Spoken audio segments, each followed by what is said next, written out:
Everybody, welcome to Snow Talk. Brian Good here. I'm going to do a video today, obviously, to kind of explain the setup in the longer term versus the slides. A little easier to do it this way. First off, we've got the on this election day, we do have these showers that are rolling through the area. Now, we've got two pieces to this that are taking place here this morning. One, area of low pressure that's kind of spinning ahead of the actual front, which is back here just north of Kansas City. So that south flow ahead of that is pumping in some of those areas of sprinkles, light areas of drizzle, maybe a brief shower, and that warmer south flow right into areas. So it's kind of like a warning shot, if you will, of some moisture moving our way. Most of it, though, is going to be along the front itself. But even that, it's not a solid band. It's broken in nature. So the two together may work to give us about a tenth to maybe a quarter of an inch of rain, but not a big deal. But it's more of an issue of timing. This will be your midday afternoon activity, and then this will be your evening stuff. And then after that, it's over.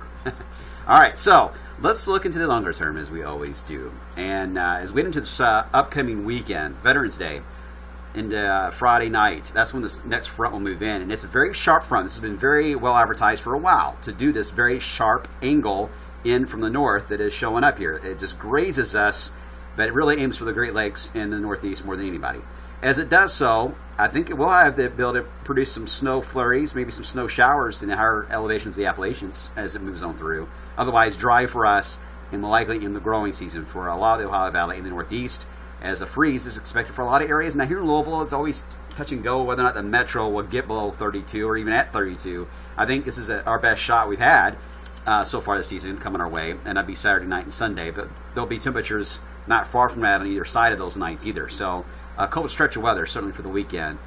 Good football weather, though. Then we get into next week, and this one's going to be a little more of an interesting setup.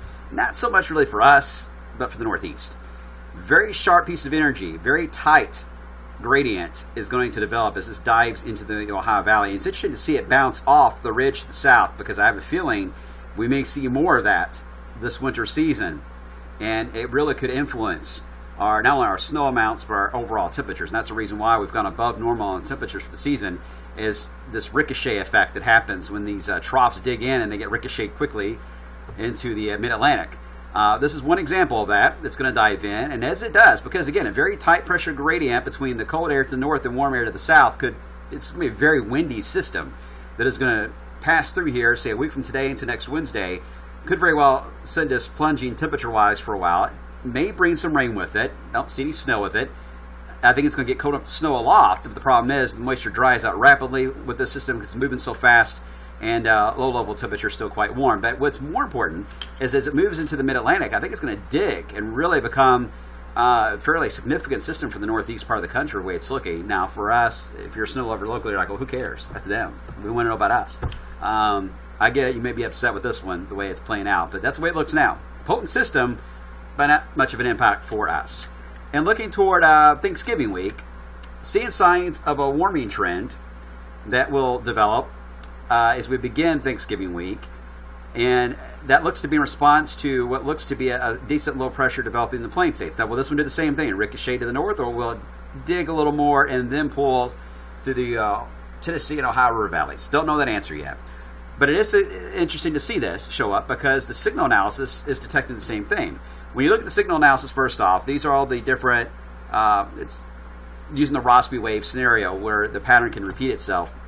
The red line here is what's happened so far. And notice it has a drop. Now, the drop took place a little quicker than what the model had expected on the signal analysis did. But it did happen.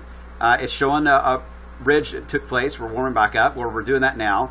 It's got the drop coming in for Friday into Saturday. And this forecast was done several days back, in fact. So this is a good signal analysis forecast here showing the front dropping. Now, it does show this wave coming in shortly after that, but it also shows the warm period that will likely accompany that as we head toward Thanksgiving, and then the drop. And good signal analysis that we're going to see a drop after whatever comes our way Thanksgiving week.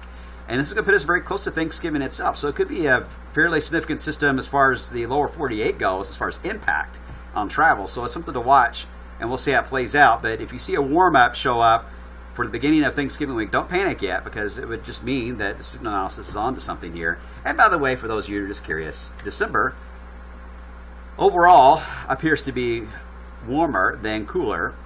Not a huge shock there. A lot of ups and downs you see here showing up. but we're still seeing the post-Christmas system. Christmas to New Year's is still showing up, and it is still showing up with the potential for it to be a snow system, again, between the major holidays later on into December and early January. Exciting stuff. We'll see how that plays out. All right, between now and then, we got a lot of headaches to deal with these fronts moving through, so let's see how it all plays out. Get out there and vote today, and I will see you guys tomorrow.